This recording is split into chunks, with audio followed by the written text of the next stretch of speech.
Salut les apprentis managers, bienvenue sur ma chaîne YouTube. Eh ben, écoutez, j'espère que tout va bien et surtout que vos équipes vont bien.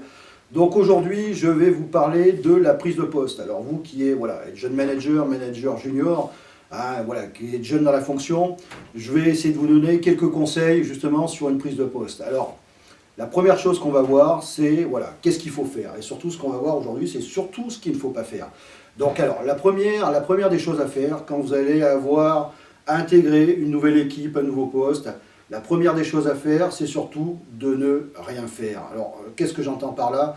Les choses sont claires, c'est surtout, quand vous allez arriver, ne pas révolutionner le palier. Alors ça, je veux vraiment que vous l'inscriviez en gros, que ce soit au-dessus de la tête de lit, que ce soit sur votre bureau, etc.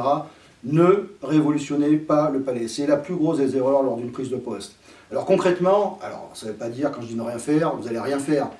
La première des choses à négocier, c'est négocier avec votre N+1 pour justement avoir un temps d'adaptation, un temps d'intégration, un temps pour découvrir vos équipes, un temps pour les observer. Donc généralement, ça peut aller de quelques semaines à un mois, 2 mois, voire plus, en fonction de votre poste, de votre fonction. Mais ça, c'est quelque chose déjà à négocier avec votre N+1. Et pendant cette période-là, qu'est-ce que vous allez faire? Déjà, observer un moment comment fonctionnent vos collaborateurs et surtout prendre le temps, et ça j'insiste, prendre le temps un moment de s'entretenir avec eux. Alors j'insiste, vous verrez à travers mes prochaines vidéos, c'est surtout sur le côté formel et informel. Alors qu'est-ce que j'entends par formel et informel? Formel, alors informel, c'est quand vous allez vous retrouver dans la machine à café, au coin d'un bureau, au coin d'une TG ou autre. Là ça pour moi c'est l'informel, on est sur la communication informelle, de l'échange informel. Par contre, formaliser son management, et le côté formel, c'est effectivement de s'entretenir de façon individuelle avec vos collaborateurs. Donc là, si vous avez une mission, une tâche importante, dans un premier temps, c'est, dès votre arrivée, de vous entretenir avec tous vos collaborateurs. Ça fait partie du boulot de manager.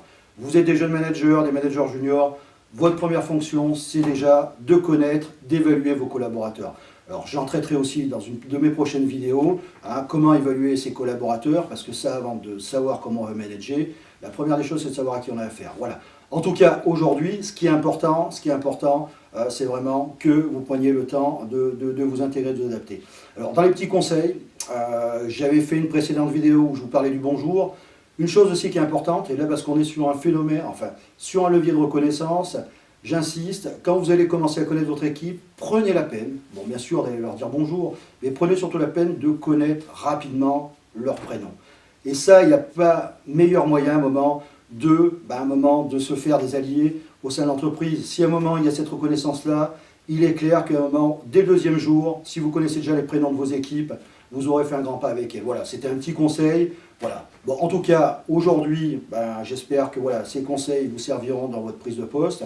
Je vous invite à un moment à cliquer en bas à droite, à dire que j'aime, vous abonner sur ma chaîne YouTube. En tout cas, je vous remercie de votre écoute et puis je vous dis à bientôt.